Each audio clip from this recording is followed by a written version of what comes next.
வந்தது வெறும் கேஸ்ட்ரைட்டிஸ் தானான்னு எப்படி கண்டுபிடிக்கிறது? கட்டாயம் தேவைப்படும் போது எண்டோஸ்கோபி பண்ணிக்கணும். இது வந்து பெரிய ஒரு மாற்றத்தை உருவாக்கும்.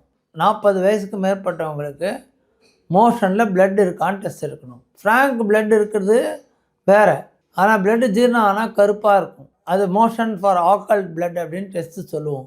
ஸோ இந்த ஆனுவல் செக்கப்பில் இந்த மோஷன் ஃபார் ஆக்கல் பிளட்டு குடல் புற்றுநோயை கண்டுபிடிக்கிறதுக்கு ரொம்ப ஈஸியாக ஹெல்ப் பண்ணும். நாட்பட்ட இருமல் அடுத்தது, ஒருத்தருக்கு இருமல் வந்துகிட்டே இருக்குது. அப்போது அது வந்து கொஞ்ச நாள் போகுது திரும்பி வந்துடுது, கொஞ்ச நாள் போகுது திரும்பி வந்துடுது. வெறும் எக்ஸ்ரேயில் கண்டுபிடிக்க முடியாது. இவங்களுக்கு ஒரு சிடி ஸ்கேன் தேவைப்படலாம், ஒரு பிராங்கோஸ்கோப் தேவைப்படலாம். ஸோ நம்ம டாக்டர்கிட்ட போய் இந்த காசா இருமல் வெறும் அலர்ஜி தானா, இன்ஃபெக்ஷன் தானா, இல்லையா அப்படின்றத ஆராய்ச்சி பண்ணாலே லங் புற்றுநோயை ஆரம்ப ஸ்டேஜில் கண்டுபிடிக்கலாம். சிமிலர்லி யூரின் ப்ராப்ளம், பர்டிகுலர்லி பெண்ணுக்கு எப்படி சர்விக்ஸ் சொன்னோமோ அது மாதிரி ஆணுக்கு ப்ராஸ்டேட் ப்ராப்ளம். ஒரு 50 வயசு ஆகிடுச்சுனாலே யூரினில் ப்ராப்ளம் வந்துடுது எல்லாருக்கும். ஆனால் அதற்கு செக்கப் பண்ணிக்கணும். ரொம்ப சிம்பிள் டெஸ்ட் இருக்குது.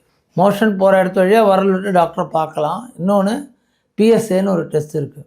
இதை 50 வயசுக்கு மேற்பட்ட ஆணுக்கு இந்த யூரினரி சிம்டம்ஸ் வரும்போது பண்ணோன்னாலே ஆரம்பத்தில் கண்டுபிடிக்கலாம்.